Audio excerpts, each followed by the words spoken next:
It was a cold and rainy evening on Colony 7, a forgotten human settlement at the edge of the galaxy. Most people stayed inside, afraid of the night and the strange things that sometimes came with the storms. But one man, a mechanic named Ray, was still outside, fixing a broken power line near the forest. He worked alone, quietly, as the rain fell harder. Then he saw her. A small figure stood near the trees, not moving. A little girl, no more than 7 years old, stood barefoot in the mud, wearing a torn dress. Her dark hair stuck to her face. From the rain, her eyes were big, glowing faintly, and she didn't speak. Ray looked around, but there was no one else, no footprints, no vehicle, no family nearby. "Hey," he called out.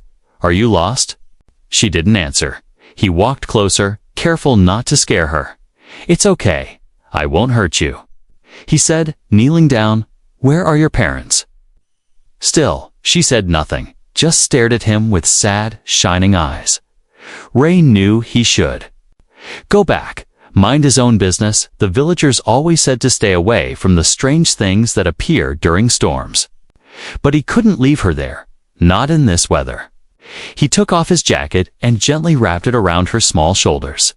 She didn't resist, just looked up at him, as if waiting. Ray stood and held out his hand.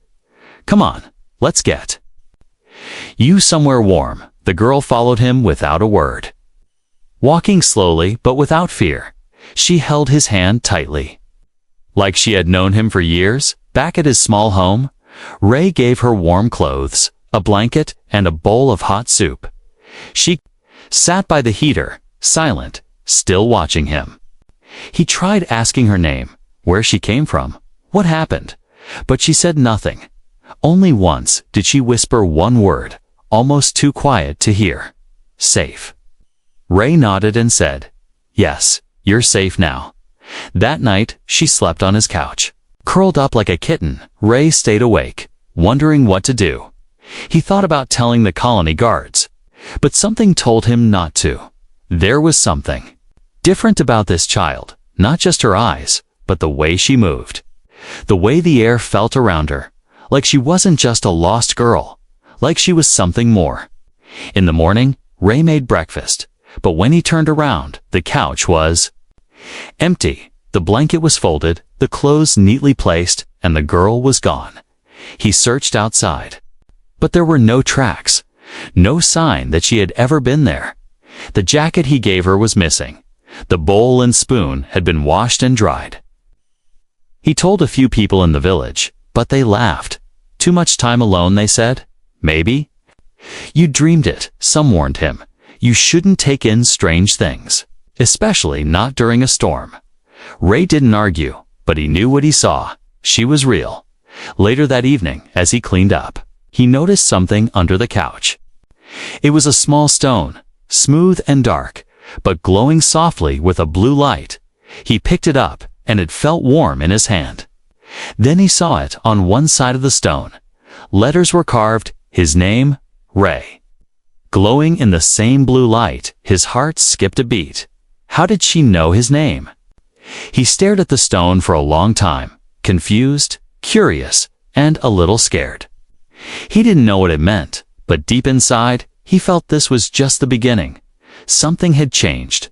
The girl came to him for a reason. And somewhere out there, she was still watching, waiting for the next step. 3 days passed since the girl disappeared. Ray tried to go back to his normal life, working on machines, checking power lines, avoiding questions from nosy neighbors. But his mind kept returning to that quiet night, the glowing stone, and those sad eyes. He kept the stone with him, hidden in his workbench drawer. Sometimes at night, it pulsed with light, like it was breathing. Sometimes he dreamed of the girl, standing at the edge of the forest, staring at him, calling without sound. On the third evening, the rain returned. Ray was in his workshop when he heard a knock, not on his door, but on the wall.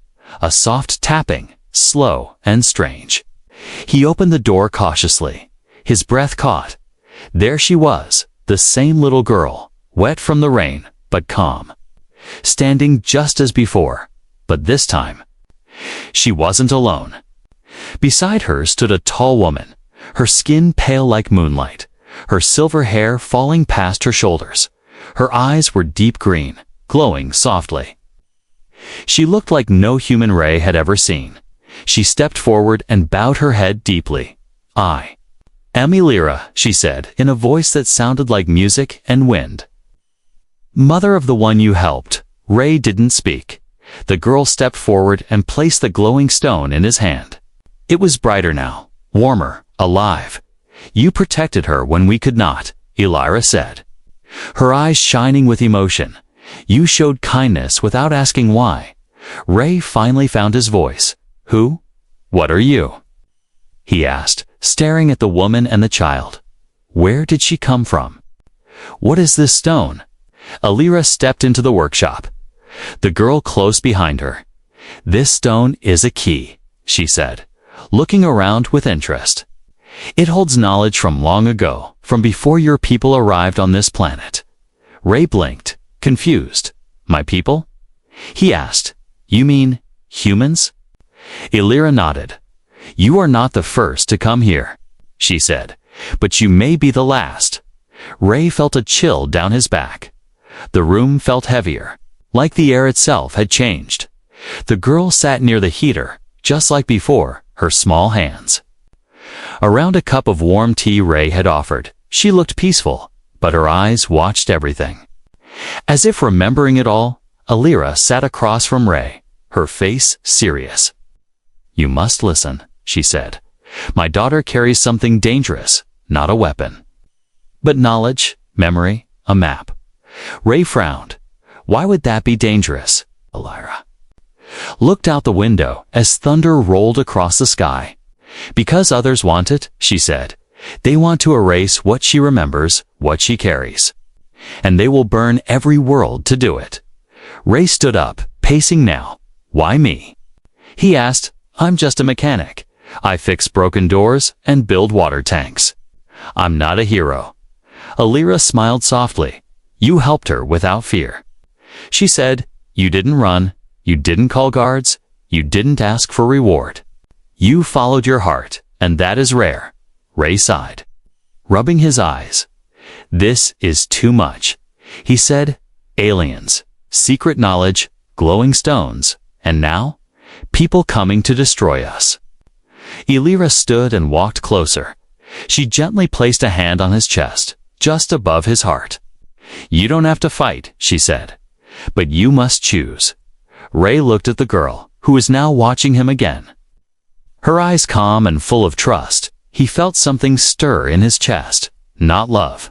Not yet, but a deep sense of duty, of connection, before he could answer.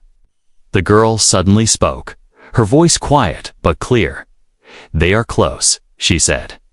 Ray turned sharply to Elira. "Who's close?" Elira looked at the sky through the window. "The hunters," she whispered. They followed her trail. Ray grabbed his jacket and the stone. "What do we do?" he asked. Elira's eyes met his, steady and calm. "We prepare," she said, "and we run." Outside, the rain grew heavier. Far in the sky, a dark shape passed behind the clouds, silent and massive. Something had arrived. Watching, waiting, and the little girl held the key to everything. Ray didn't sleep that night. The girl lay quietly on a floor mattress beside the heater. And Elira sat near the window, eyes fixed on the dark sky.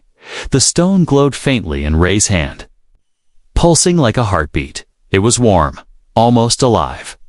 And every time it pulsed, he felt something shift in his mind. At dawn, Ray locked up his house and took Elira and the girl to the only man he trusted, Jonas, an old engineer who once worked on human colony ships.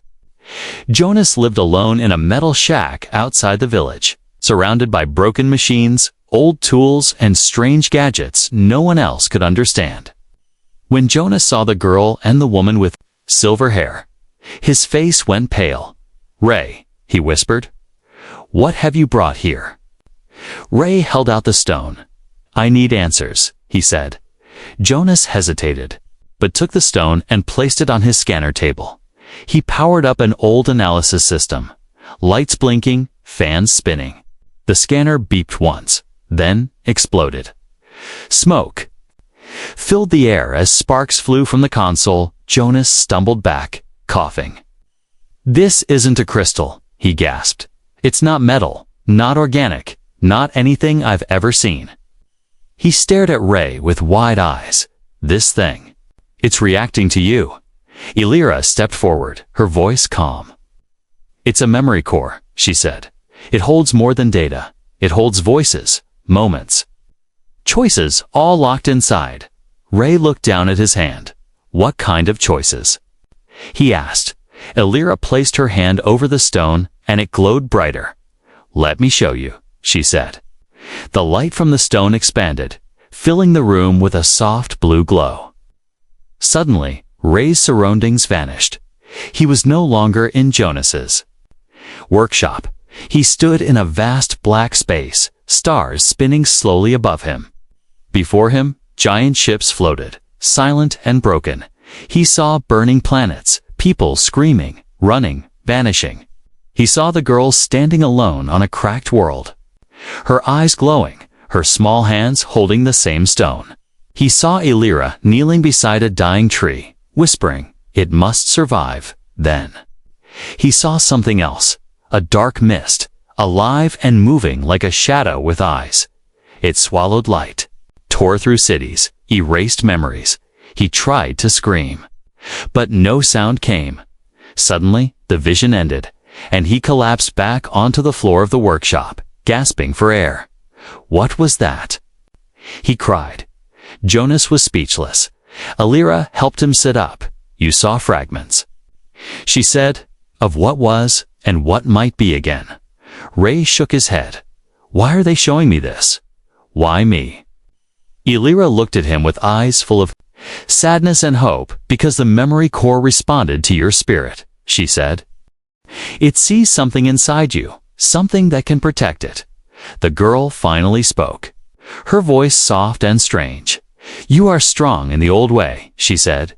"You feel before you think, and that makes you harder to control."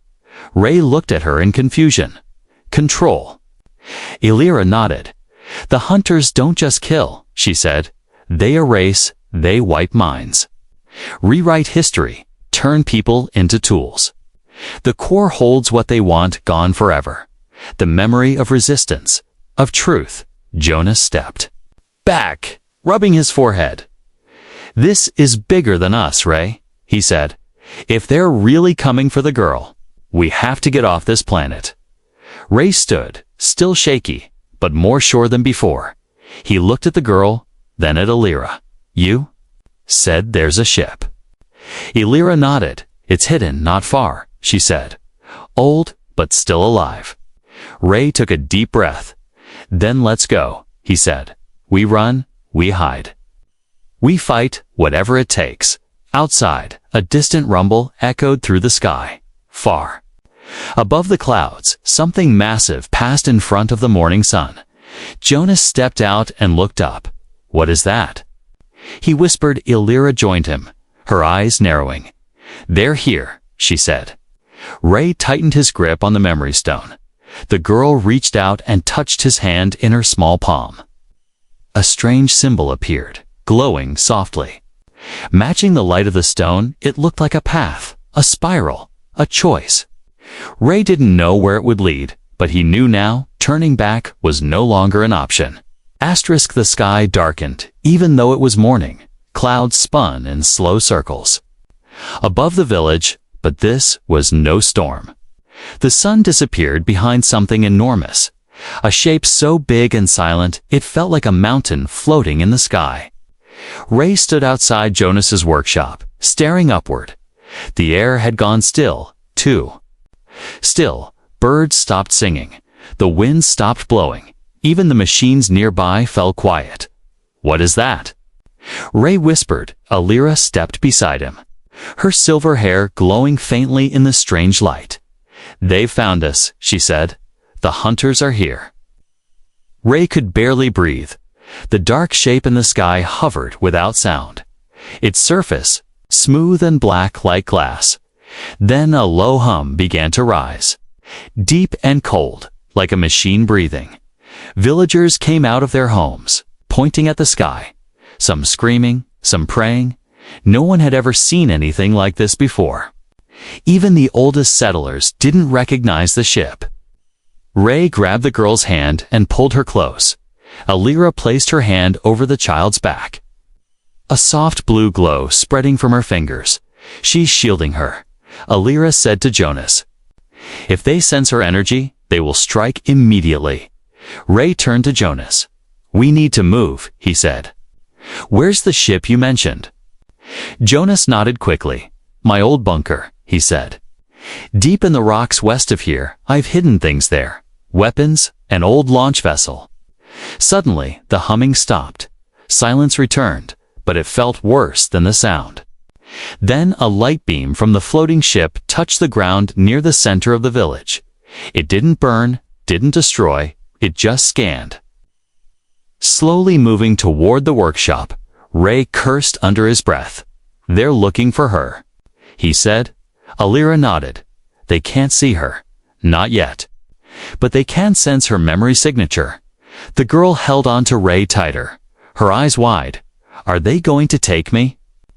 she asked in a small voice. Ray knelt beside her. "Not while I'm alive," he said. Jonas opened a hidden panel in the floor of his workshop. A metal tunnel stretched into the darkness. "This way," he said. "It's not safe above ground." Anymore. They moved fast. Alira leading the girl, Ray covering the rear as they entered the tunnel. A strange sound echoed from above. Not metal, not wind. It was like whispers layered over static. Like voices from far away trying to speak through broken glass. "They're sending a message," Alira said as they moved, "to confuse us." Scare us. Ray's head began to ache. He touched his temple, and the stone in his pocket glowed brighter. Suddenly, a clear voice echoed in his mind. "Not his own," returned the child. "Human, or we erase all that remembers you." He stumbled. For a second, then shook it off. "There in my head," he said. Alira turned back, eyes sharp. "The core is fighting back. It's protecting you." After what felt like forever, they reached a cold metal chamber. Deep underground, Jonas flicked on the light's old flickering bulbs that barely lit the place. In the center was a ship, old and dusty, but strong-looking, shaped like a hawk with folded wings. It rested on landing legs and hummed faintly. "She still works," Jonas said, patting the hull built during the early days of the colony, hidden from the Guvnot. Just in case, Ray climbed aboard first, checking the interior. The controls were rusty, but familiar enough. "I can fly this," he said. I think the girl stepped onto the ramp, looking up at the ship. "It remembers," she whispered. "It flew my people once." Before the silence, Alira looked around quickly. "We don't have time to warm it fully if we stay here. They will break through." Just then, a deep rumble shook the ground. Jonas checked a small monitor screen. "Near the bunker's entrance, they're landing troops," he said. "Small units, maybe drones or scouts." Ray jumped into the pilot's seat, flipping switches. Lights came on, engines groaned awake. Alira placed her hand over the core slot in the ship's console and inserted the memory stone. A rush of blue light filled the cockpit. The screens came alive with strange symbols and maps of stars Ray had never seen. The ship responded to the stone like it had waited for it. "They can't follow us into slipspace without locking on first," Alira said. "We have only one chance." Ray grabbed the controls. "Tell me where," he said. Alira pointed at the screen. "There," she said. "To the forgotten colony, the last place they fear." Ray hit the launch button, and the engines roared as the ship rose. Dust and debris shook the chamber. Behind them, the tunnel began to collapse, and the black whispering grew louder. The girl looked out the window and whispered. "They're angry now." Ray looked ahead, hands tight on the controls. "Let them be," he said. "We're not stopping." The ship broke through the clouds like a bird escaping a cage. Behind them, the black ship hovered above the village. Watching, but not chasing. It was waiting, calculating. Ray tightened his grip on the controls. His hands shook slightly, but his eyes stayed focused. Beside him, Elira monitored the memory core, her fingers dancing across glowing symbols that looked nothing like human tech. The little girl sat quietly in the back seat, watching stars appear one by one in the sky above. As they climbed higher, the ship's old systems began to hum louder. Jonas had done good work. The engines held together.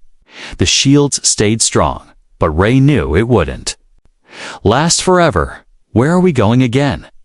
He asked, glancing at Elira. She didn't look up. To a place lost long ago, she said. A colony erased from maps, where my kind once lived beside humans. Ray raised an eyebrow. I thought we were the first humans here. Elira gave a small smile. You were told that? Yes, she replied. But stories change, and history. It forgets. Suddenly, a loud beep echoed through the ship. The girl turned her head sharply.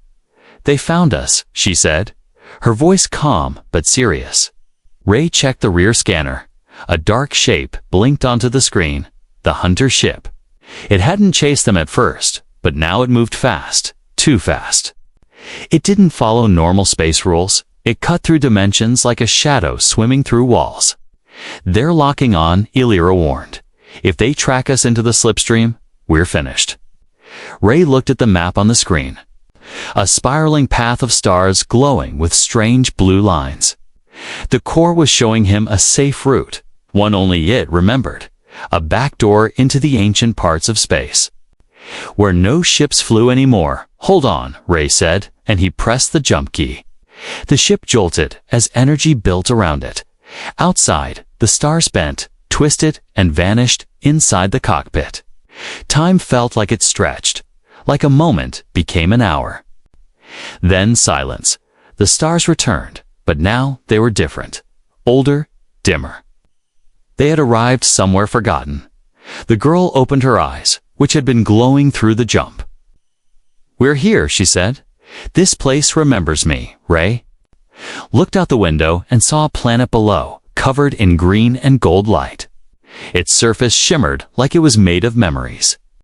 Elira pointed to a valley near the planet's center. There, she said, that's where the archive is hidden.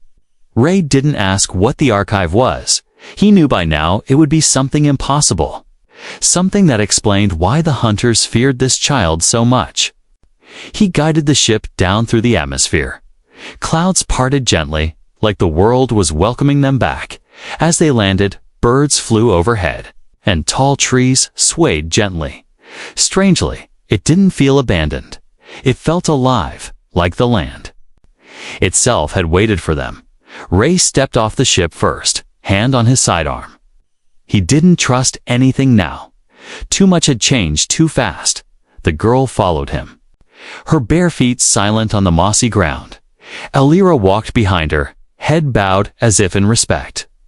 This was once home, she said, before the silence fell. They walked into the valley, and as they moved, ancient machines hidden in the grass began to rise. Tall towers lit with blue light stood up slowly. Humming, recognizing her presence, Ray looked around, stunned. These machines? They're still working. Elira nodded. They were built by both our kinds, long ago, she said, to protect the archive.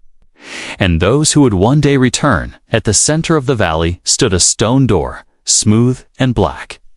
The girl stepped forward and placed her hand on it. The door glowed, then opened. Inside was not a room, but a hall of light, floating shapes, spinning stars. Voices whispering in languages Ray didn't understand. The core in Elira's hand floated upward and merged with the center of the room. Suddenly, the lights dimmed, and a soft voice filled the space. Welcome, heir of the memory, it said. Ray looked at Elira. She's the heir, he asked. Elira nodded slowly, the last living carrier. she said. She holds the map to lost worlds, the key to old knowledge, and the one truth the hunters fear most. What truth? Ray asked. Alira turned to him. That's your kind. And mine were never enemies, she said, that we were always meant to rise together. As one, Ray stared at the girl, who now stood in the center of light. She looked stronger, brighter, no longer just a child. But something more, and far above, in the blackness of space, the hunters followed. They would not stop. Not now, not ever. But Ray was no longer just a mechanic. He was part of the memory now, part of the fight to bring back the forgotten light. The valley had gone silent. No birds, no wind, no sound, except the quiet hum of the archive.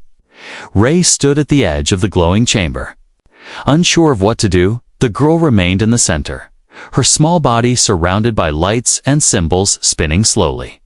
She looked peaceful, but her eyes were distant, like she was listening to something far away. Alira stepped beside Ray, her voice calm but heavy. She's unlocking the lost memories now, she said, but it's hurting her. Ray looked at the girl closely. Her hands trembled slightly, and her face had grown pale. He stepped forward, but the energy around her pushed him back gently. Like a soft wall, she's just a child, he said. She can't carry all this alone. Lyra placed a hand on his shoulder. She wasn't supposed to, she said. That's why we came to you. Ray turned toward her, confused. Me? He asked. I don't understand any of this. I'm not like you. I'm not special. Alira looked into his eyes. But you are, she said. You have something the hunters fear more than power. You have choice, before Ray could reply. A sharp tremor shook the ground. The walls of the chamber flickered, and the glowing lights began to twist. Outside, dark clouds gathered fast. The hunter ship had found them. Alira's expression grew tense. They're trying to break in, she said. They won't destroy this place. They'll corrupt it. Rewrite it. Poison the memory. The girl suddenly gasped and collapsed to her knees. The lights around her turned red, spinning faster. Ray rushed forward. This time, the barrier let him through. He held her in his arms as she shivered. Her voice was weak. They're inside. I can't hold them out. Ray looked to Alira, desperate. What do we do? Alira stepped into the circle of light and pulled a silver band from her arm. She handed it to Ray. This is a bonding key, she said. If you accept it, the core will link her memory with your mind. You will carry part of her burden, and she will survive. Ray looked down at the small girl in his arms. She was breathing fast, her eyes glowing with pain. He looked back at Alira. What happens to me? Alira was quiet for a moment. You will see what she sees, she said. You will remember what was forgotten, feel what was lost. It will change you. The lights around them flickered again, and thunder cracked above. Ray didn't hesitate. He took the band and placed it around his wrist. The moment it clicked shut, the room exploded with light. Images rushed into Ray's mind. Stars being born. Cities rising and falling. Ancient beings speaking in strange tongues. He saw himself in battles he never fought, making choices he never made. But they felt real. They felt like him. The girl's body relaxed in his arms, her breathing slowing. The red lights faded, replaced by a calm blue glow. Alira stepped forward and placed her hand on Ray's chest. It is done, she said. You are now her protector, her anchor. Ray stood slowly, feeling different. He wasn't just Ray the mechanic anymore. Something had opened inside him. A door that could never be closed again. But there was no time to think. Outside, the sky turned black as the hunter ship descended. Alira's voice turned sharp. They're here, she said. We must go. Ray carried the girl back to the ship as he stepped inside. He felt a strange connection between them. He could feel her thoughts, not in words, but in feelings, fear, hope, trust. He placed her gently in the back seat and took the pilot's chair. Elira sat beside him, her face set and serious. "The ship is no longer just a machine," she said. "It's part of you now." Ray nodded. He touched the console, and it responded instantly. The engines powered up with a roar. The hunter ship hovered above the valley, ready to strike. Ray didn't wait. He pushed the controls forward, and the ship rose fast, slicing through the sky like lightning. The hunter ship fired beams of red light streaked toward them. Ray twisted the ship hard, dodging through the clouds. Elira activated the shields, and they pulsed with energy, blocking most of the attack. "We can't outfight them," Ray said. "No," Elira replied. "But we can outfly them." The girl opened her eyes. Her voice was soft but clear. "I know where to go." A new path lit up on the screen. Drawn by her memory, a hidden stargate, old and long forgotten. Just beyond the edge of known space, Ray followed it without question as they soared toward the unknown. The girl leaned her head on his arm. "You chose me," she said. Ray smiled. "No," he whispered. "We chose each other." Asterisk, the ship raced through the edge of space. Stars streaked past the window, and the dark behind them was alive with danger. Ray sat at the controls, sweat on his forehead. But his hands were steady. Beside him, Elira studied the path on the screen. It was drawn not by machine, but by memory, the girl's memory. She sat behind them, quiet, her eyes glowing softly. Her small hands resting on the seat. Her breathing was calm now. But Ray could feel the weight she still carried. "She's guiding us to the last gate," Elira said, "a place the hunters cannot enter unless we lead them in." Ray nodded. "And what happens when we get there?" Haya looked at him carefully. "We don't run," she said. "We make our stand." The stargate appeared ahead, a broken ring of metal floating in silence. It looked dead, lifeless, covered in dust and forgotten wires. Ray frowned. "That thing's going to save us." Elira smiled faintly. "It doesn't need to be perfect," she said. "It only needs to remember." The girl stood up and walked slowly to the center of the ship. She placed both hands on the floor, and the entire vessel hummed with power. From the front window, the stargate lit up. Glowing blue lines traveled through its broken rings. Waking it from sleep, Ray's console blinked once. "Connected," it said. But with that connection came another signal, a warning. The hunter ship had found them again. It tore through space like a shadow storm, faster and angrier than before. Its weapons charged, and its dark surface opened like the mouth of a beast. Ray looked back at the girl. She opened her eyes and whispered, "They want to erase us." Elira stepped forward. "Then let's make sure we are remembered." Ray activated the last sequence on the console. The stargate pulsed once, then opened not to another place, but to a memory of Earth, long ago, before the colony, before the silence. And through that memory, something answered. Screens lit up across the ship, showing satellites coming online. Old Earth defense systems, long thought dead. Hidden bases blinked to life, and far-off ships turned their heads toward the stars. Across human space, signals were received. Old codes, old warnings, and a name, Ray's name. Tied to the girl, tied to the light. "You woke them up," Elira said. "Your people will come." But the hunter ship didn't wait. It fired. Ray pulled the ship hard, dodging the first blast. But the second hit the rear shield. Sparks flew, alarms blared. The ship shook. "We can't hold this alone," Ray shouted.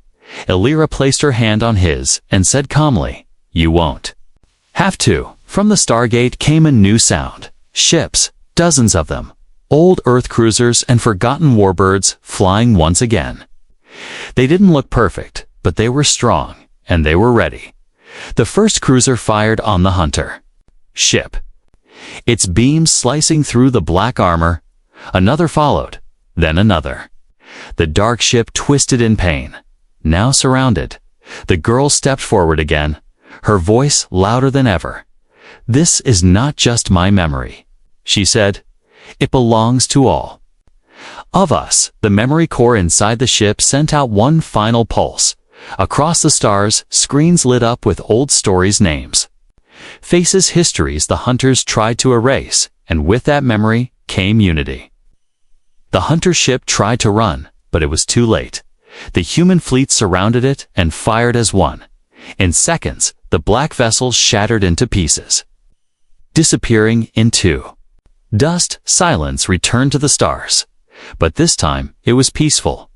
Ray leaned back in his seat, exhausted but alive. Alira smiled beside him.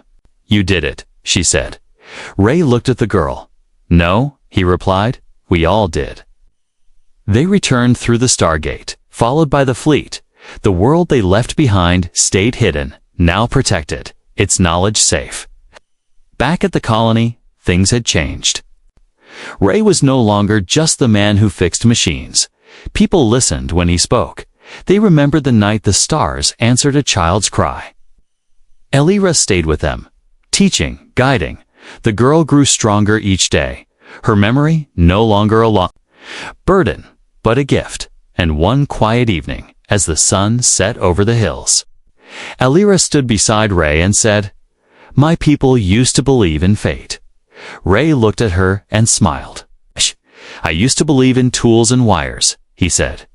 "Now I believe in second chances." She turned to him, her voice soft. "There is one more thing," she said. "My daughter still hopes for something else." Ray raised an eyebrow. "What's that?" Alira took his hand gently. "A family," she whispered. "Not just protection. A life." Ray looked at the little girl playing nearby. She turned and waved. Smiling, he looked at Alira, then nodded. "Then let's build one," he said. "Not with weapons, not with memory, but with hope." Asterisk.